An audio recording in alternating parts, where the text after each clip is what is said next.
नमस्कार, पत्रिका टीवी में आपका स्वागत है। मैं हूं विशाल शर्मा। सबसे बड़ी दुखद खबर अभी हमारे सामने आ रही है। निरंकारी मिशन के प्रमुख और धार्मिक गुरु बाबा हरदेव सिंह का आज निधन हो गया। कनाडा के मॉन्ट्रियल में सड़क हादसे में उनकी मौत हो गई। बाबा की मौत की खबर मिलते ही उनके अनुयायियों में शोक की लहर दौड़ गई। निरंकारी संप्रदाय के धार्मिक गुरु बाबा हरदेव सिंह का शुक्रवार को कनाडा में कार दुर्घटना में निधन हो गया। वे 62 साल के थे। कार पलटने से वे गंभीर रूप से जख्मी हो गए थे। इसके बाद उनकी मौत हो गई। बाबा निरंकारी संप्रदाय के प्रमुख थे। हादसे में उनके एक दामाद अवनीत की भी मौत हुई, जबकि दूसरे दामाद सन्नी जख्मी हैं। निरंकारी संप्रदाय के मीडिया प्रमुख गुलशन राय ठकुराल ने बताया कि बाबा और उनके दो दामाद न्यूयॉर्क से कनाडा के मॉन्ट्रियल जा रहे थे। उसी दौरान तेज रफ्तार के कारण कार पलट गई। हादसे के वक्त कार की रफ्तार 200 से 300 किलोमीटर थी। बीजेपी नेता शाहनवाज हुसैन और कांग्रेस अध्यक्ष सोनिया गांधी समेत कई हस्तियों ने बाबा के निधन पर शोक व्यक्त किया है। बाबा हरदेव सिंह का जन्म 23 फरवरी 1954 को दिल्ली में हुआ था। संत निरंकारी बाबा की 27 देशों में 100 शाखाएं हैं। वह संत निरंकारी मिशन के प्रमुख थे। उन्हें बाबा भोला के नाम से भी जाना जाता था। ब्यूरो रिपोर्ट, पत्रिका टीवी। तो निरंकारी मिशन के प्रमुख बाबा हरदेव सिंह जी का निधन हो गया कनाडा में। और मेरे साथ में इस पूरे घटनाक्रम पर चर्चा करने के लिए मौजूद हैं वरिष्ठ पत्रकार हरीश मलिक जी। हरीश जी, एक संत है, उसकी स्वीकार्यता होती है और इस तरह से उनका निधन हुआ, अनुयायियों में तो ज़रूर मायूसी होगी ही। लेकिन अगर हम उनके जीवन दर्शन की बात करें, कौन सी ऐसी बातें थी जो कि जिसने बाबा को इतनी प्रसिद्धि दिलवाई? देखिए, मैं पहले आपको संत निरंकारी मिशन के बारे में थोड़ा सा बताता हूँ कि दुनिया में अलग अलग मत हैं, अलग अलग संप्रदाय, अलग अलग धर्म हैं। लेकिन संत निरंकारी मिशन का ये मानना है कि ईश्वर एक है और सब में समाहित है।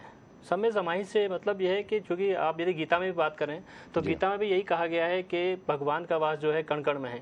और लगभग इसी आइडियोलॉजी के साथ संत निरंकारी मिशन भी आगे बढ़ता है। तो भी मानता है कि हर जो जीव है उसके अंदर एक भगवान का कण है और इसीलिए वो एक दूसरे के पैर छूते हैं। वो इसलिए पैर छूते हैं कि वो मानते हैं कि चूँकि संत निरंकारी मिशन तो ये आइडियोलॉजी है कि जब कण कण में भगवान है तो एक जीव मात्र में भी भगवान होगा। तो वो एक तरह से भगवान को, अपने गुरु का आदर कर रहे हैं, गुरु का सत्कार कर रहे हैं। लेकिन क्या लगता है, केवल धर्म और अध्यात्म के दम पे आप इतनी स्वीकार्यता पा सकते हैं या कहीं सामाजिक सरोकारों में भी मुझे लगता है कि इनका योगदान है वो रहा होगा? बिल्कुल बिल्कुल।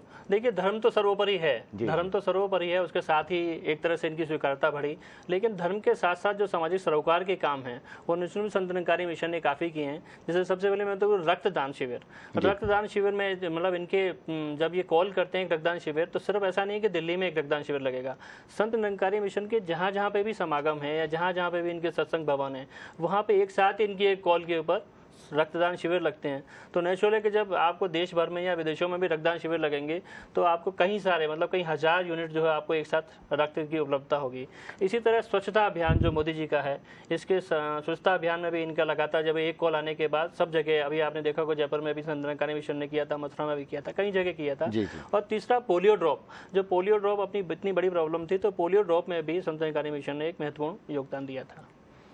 जी बिल्कुल। कोई भी धर्म और आध्यात्म से जुड़ी संस्था अगर सामाजिक सरोकार में जुड़ जाती है तो किस तरह से उसकी स्वीकार्यता हो जाती है और किस उसका फायदा कितना सिस्टम को मिल सकता है। मुझे लगता है कि हरदेव सिंह जी का जो जीवन है इसकी मिसाल है वो रहा है। और बहरहाल अनुयायियों से जुड़े जो बाकी अपडेट्स हैं हम आपको देते रहेंगे। लेकिन बहुत उनकी जो हम कहें कि उनकी तरफ से जो प्रेरणास्पद जो बातें कही जाती थी उसके कुछ बिंदु हैं। मलिक साहब, अगर आप बताना चाहें।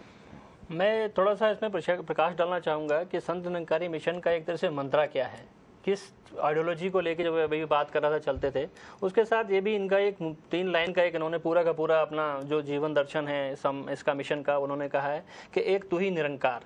निरंकार का मतलब होता है कि जिसका कोई आकार नहीं है, जो सर्वव्याप्त है, सर्वव्यापी है, सब जगह है, ओमनी प्रेजेंट है, वो एक तू ही निरंकार है। मैं तेरी शरण हूँ, मतलब आप इससे ये मान के चलिए कि आप अपने आप को सामने वाले की शरणागत मानना है। एक तो आपका अहंकार, आपका घमंड, आपकी अहमन्यता वो खत्म होती है। जब तक आप देखते होंगे किसी भी आप धर्मस्थल पे जाएं, गुरुद्वारे में जाएं या मंदिर में जाएं तो आप शीश नवाते हैं। तो सवाल यही है कि मैं आपकी शरण हूँ, आप वहाँ पे भी यही कहते हैं कि मैं हे प्रभु मैं आपकी शरण हूँ, तो यहाँ पे भी यही बात है। और फिर इनकी तीसरी लाइन आती है कि मुझे बख्श लो, मतलब बख्श लेना मतलब आप अपना आशीर्वाद मुझे दो। तो ये 3 लाइनों में इन्होंने एक तरह से अपना सारा का सारा धर्म का जो इनकी संप्रदाय का मिशन का एक निचोड़ दिया है कि आप निरंकार हैं, एक तो ही निरंकार, मतलब आप सब जगह सर्वव्याप्त हैं, मतलब ये एक ईश्वर की बात कर रहे हैं। ये दिल्ली में भी अंतिम संस्कार हो सकता है। बहरहाल उनके अंतिम संस्कार और उससे जुड़ी तमाम जो आगे की खबरें हैं आप rajasthanpatrika.com पर भी लगातार देख सकते हैं। पत्रिका टीवी के इस विशेष बुलेटिन में फिलहाल इतना ही। नमस्कार।